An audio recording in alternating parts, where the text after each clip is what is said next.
ಹಾಂ, welcome to my channel knowledge centre. ಎಲ್ರಿಗೂ ಮೊದಲಿಗೆ ಹ್ಯಾಪಿ ನ್ಯೂ ಇಯರ್ ಹೇಳೋದಕ್ಕೆ ಇಷ್ಟಪಡ್ತೀನಿ. ಎಲ್ರಿಗೂ ಒಳ್ಳೆಯದಾಗಲಿ. ಇವತ್ತಿನ ಟಾಪಿಕ್ಗೆ ಬರೋದಾದರೆ, ಇವತ್ತು ನಡೆದಿರುವಂತಹ ರಿಸರ್ವ್ ಸಬ್ ಇನ್ಸ್ಪೆಕ್ಟರ್ ಎಕ್ಸಾಮ್ ನಡೆದಿದೆ ಅಲ್ವಾ, ಅದರ ಪೇಪರ್ 1 ಬಗ್ಗೆ ಡಿಸ್ಕಸ್ ಮಾಡೋಣ. ಅಂದರೆ ಜಸ್ಟ್ ಹೇಳ್ತೀನಿ ಕ್ವಶನ್ಸ್ ಯಾವ ರೀತಿ ಕೇಳಿದ್ದಾರೆ ಅನ್ನೋದನ್ನ. ಅಂದರೆ ರೀಸೆಂಟ್ ಆಗಿರೋದು ಕೇಳ್ತಾ ಹೋಗಿದ್ದಾನೆ. ನೀವು ಕ್ವಶನ್ ಪೇಪರ್ ಒಂದ್ಸಲ ಕಾನ್ಸಂಟ್ರೇಟ್ ಮಾಡಿ ನೋಡಿದರೆ ನಿಮಗೆ ಅನಿಸುತ್ತೆ ಈ ಟಾಪಿಕ್ ನಾವು ಕೇಳಿದ್ದೀವಿ, ಓದಿಲ್ದವನು ಕೂಡ ಈ ಟಾಪಿಕ್ ನಾವು ಕೇಳಿದ್ದೀವಿ ಅನ್ನೋ ರೀತಿ ಕ್ವಶನ್ ಪೇಪರ್ ಇದೆ. ಓಕೆ ಅಲ್ವಾ? ಮೊದಲಿಗೆ ನಾನು ಕ್ವಶನ್ ಪೇಪರ್ನ ಸ್ಟ್ರಕ್ಚರ್ ಹೇಳ್ತಾ ಹೋಗ್ತೀನಿ. ಅಂದರೆ ಮಾರ್ಕ್ಸ್ ಡಿಸ್ಟ್ರಿಬ್ಯೂಷನ್ ಎಷ್ಟಿದೆ, ಡ್ಯೂರೇಷನ್ ಎಷ್ಟಿದೆ ಅಂತ. ಮಾರ್ಕ್ಸು ಟೋಟಲ್ ಮಾರ್ಕ್ಸು 50 ಮಾರ್ಕ್ಸ್, ಗೊತ್ತಿರೋ ಹಾಗೆ 50 ಮಾರ್ಕ್ಸ್. ಓಕೆ, ಹಾಗೆ ಡ್ಯೂರೇಷನ್ ಬಂದುಬಿಟ್ಟು 50 ಮಾರ್ಕ್ಸ್. ಡ್ಯೂರೇಷನ್ 90 ಮಿನಿಟ್ಸ್ ಇದೆ, 1.5 ಅವರ್ ಇದೆ. ಓಕೆನಾ? ಫಸ್ಟ್ ಮೇನಲ್ಲಿ ಏನಾಗಿದೆ, 20 ಮಾರ್ಕ್ಸ್ ಎಸ್ಸೆ ಬರೀಬೇಕು, 600 ವರ್ಡ್ಸ್ ಬರೀಬೇಕು. ಅಂದರೆ ಮಿನಿಮಮ್ 6 ಪೇಜಸ್ ಎಸ್ಸೆ ಬರೀಬೇಕಾಗುತ್ತೆ, ಮಿನಿಮಮ್ 6 ಪೇಜಸ್. ಓಕೆ, ಅದರಲ್ಲಿ 5 ಆಪ್ಷನ್ಸ್ ಇರುತ್ತೆ. ನಿಮಗೆ ಯಾವುದು ಗ್ರಿಪ್ ಅನಿಸುತ್ತೋ ಟಾಪಿಕ್ಕು ಅದನ್ನು ಚೂಸ್ ಮಾಡಿಕೊಂಡು ನೀವು ಬರೀಬೋದು. ಓಕೆ, ನೆಕ್ಸ್ಟ್ ಸೆಕೆಂಡ್ ಮೇನಲ್ಲಿ ಏನಾಗುತ್ತೆ, ಟ್ರಾನ್ಸ್ಲೇಷನ್ ಇರುತ್ತೆ. Kannada to English and English to Kannada. ಅದಕ್ಕೆ 10 ಮಾರ್ಕ್ಸ್, ಇದಕ್ಕೆ 10 ಮಾರ್ಕ್ಸ್. ಟೋಟಲಿ 40 ಮಾರ್ಕ್ಸ್ ಆಯಿತು. First essay 20 marks, translation 20 marks. Next last ಮೇನಲ್ಲಿ ಏನಾಗಿರುತ್ತೆ ಅಂದರೆ ಸಮರಿ ಬರಬೇಕು, ಜೊತೆಗೆ ಟೈಟಲ್ನ ಕೊಡಬೇಕು. ಅದು ಒಂದು ಅನ್ನೊಂದು ಪ್ಯಾಸೇಜ್ಗೆ ನೀವು ಅದನ್ನ ಓದ್ಕೊಂಡು ಸಮರಿ ಬರಬೇಕು. ಹಾಗೆ ಟೈಟಲ್ನ, ಒಂದು ಸ್ಯೂಟಬಲ್ ಟೈಟಲ್ನ ಕೊಟ್ಟರೆ ಇಷ್ಟು 10 ಮಾರ್ಕ್ಸ್ ಬರುತ್ತೆ. Total 50 marks and duration is 90 minutes, nothing but 1.5 hour.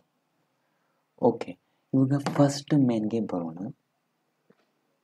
Essay ನೋಡಿ, ನೀವೇ ನೋಡ್ತಾ ಹೋಗಿ.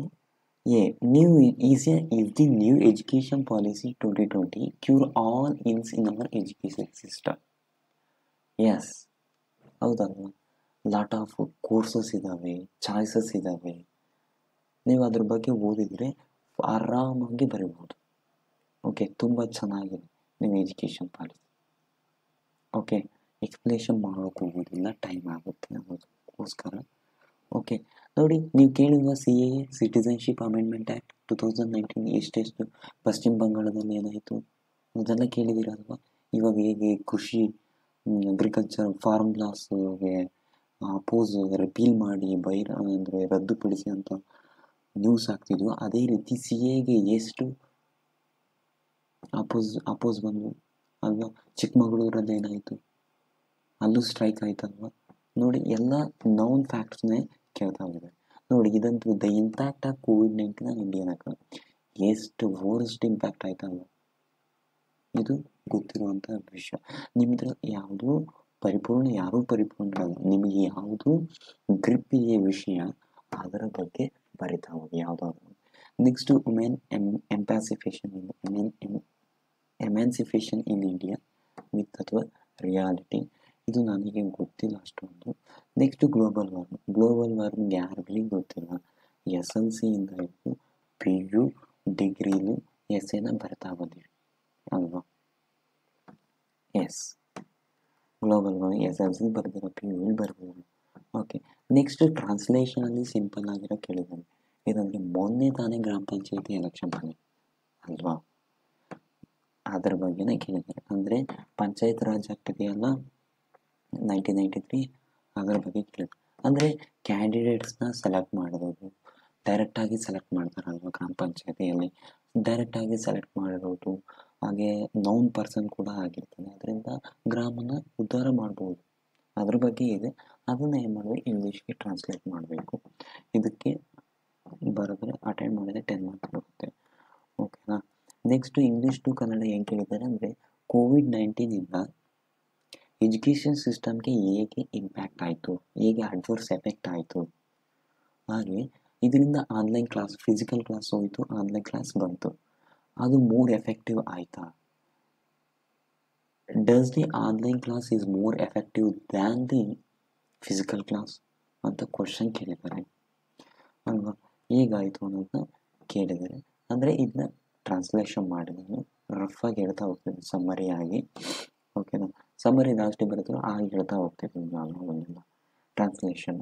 ಓಕೆ, ನೆಕ್ಸ್ಟ್ ಏನಿಲ್ಲ ರೀ, ಗ್ಲೋಬಲ್ ವಾರ್ಮಿಂಗ್ ಎಲ್ ಬರೀತಿರಲ್ಲ ಅದೇ ಇಲ್ಲಿ ಬರೆದ್ರೆ ನಡೆಯುತ್ತೆ. ಸ್ವಲ್ಪ ಪಾಯಿಂಟ್ಸ್ ಏನಿಲ್ಲ, ಕ್ಲೈಮೆಟಿಕ್ ಚೇಂಜಸ್ನ ಹೇಳ್ತಾ ಹೋಗಿ ನಾನು 15 ಇಯರ್ಸ್, ಲಾಸ್ಟ್ 15 ಇಯರ್ಸ್ ಹೇಗೆಲ್ಲ ಚೇಂಜ್ ಆಯಿತು ನೋಡಿ. ನಿಮಗೆ ಗೊತ್ತಿದೆ ಈ ವರ್ಷ ಮತ್ತು ಪ್ರೀವಿಯಸ್ ಇಯರು ಎಷ್ಟು ಸೈಕ್ಲೋನ್ಸ್ ಬಂದವು, ಎಷ್ಟು ಅಡ್ವರ್ಸ್ ಎಫೆಕ್ಟ್ ಆಯಿತು ನಮ್ಮ ಸ್ಟೇಟ್ಗೆ ಅಥವಾ ಇಡೀ ವರ್ಲ್ಡ್ಗೆ. ಎಷ್ಟೊಂದು ಸೈಕ್ಲೋನ್ ಬಂದವು ಅಲ್ವಾ. ಹೀಗೆ ಬದಲಾವಣೆ ಆಗ್ತಾ ಇದೆ. ಕೃಷಿಯಲ್ಲಿ ಬೆಳೆಗಳು ಕೂಡ ಚೇಂಜ್ ಆಗ್ತಾ ಇದೆ ಅಲ್ವಾ. ಅವು ಕೂಡ ಬೆಳೆಯೋದಕ್ಕೆ ಆಗ್ತಾನೇ ಇಲ್ಲ ಆ ರೀತಿ. ಈ ಚಳಿಯಿಂದ ನೋಡಿ ಪ್ಲಾಂಟ್ಸ್ಗೂ ಕೂಡ ರೆಸ್ಪಿರೇಷನ್ಗೆ ಪ್ರಾಬ್ಲಮ್ ಆಗ್ತಿದೆ ಅಂತೆ. ಅದ್ರ ಬಗ್ಗೆ ಹೇಳ್ತಾ ಹೋಗಿದ್ದಾನೆ ನೋಡಿ. ಈ ಸಲ ಈ ವಿಂಟರ್ ಇದೆ, ಈ ಸೀಸನ್ ಇದೆಯಲ್ಲ, ತುಂಬ ಜಮ್ಮು ಕಾಶ್ಮೀರದಲ್ಲಿ ಇದೇ ಫಸ್ಟ್ ಅಂತೆ. ಅಷ್ಟು ಲೋಯೆಸ್ಟ್ ಟೆಂಪರೇಚರ್ ರಿಜಿಸ್ಟರ್ ಆಗಿದೆ. ಈ ರೀತಿ ಎಲ್ಲ ಕ್ಲೈಮೆಟಿಕ್ ಚೇಂಜಸ್ ಆಗ್ತಾ ಇದ್ದಾವೆ. ಅದ್ರ ಬಗ್ಗೆ ಕೇಳಿದ್ದಾರೆ. ನೀವು ಗ್ಲೋಬಲ್ ವಾರ್ಮಿಂಗ್ ಎಸ್ಸೆ ಬರೀತಿರಲ್ಲ, ಬರೆದ್ರೆ ಅದರಲ್ಲಿರೋ ಪಾಯಿಂಟ್ಸ್ನ ನೀವು ಇದರಲ್ಲಿ ಇನ್ಕಾರ್ಪೊರೇಟ್ ಮಾಡಿ ಬರಿಬೋದು. ಹಾಗೆ ಸೂಟಬಲ್ ಟೈಟಲ್ನ ಹಾಕಬೇಕು. ಓಕೆ, ಇಷ್ಟು ಇವತ್ತಿನ ವಿಡಿಯೋ. ನನಗನ್ಸಿದ ಮಟ್ಟಿಗೆ ಈ ಪೇಪರು ತುಂಬ ಈಸಿ ಇದೆ ಓದಿದವರಿಗೆ. ಹಾಗೆ ಗೊತ್ತಿರುವಂಥ ಟಾಪಿಕ್ಕೇ ಆಗಿರೋದ್ರಿಂದ ಎಲ್ಲರಿಗೂ ಈಸಿ ಅನ್ಬೋದು ನೋಡಿದವರಿಗೆ. ನಾನು ಹೇಳೋಕ್ಕಾಗೋದಿಲ್ಲ. Okay, thank you and take care.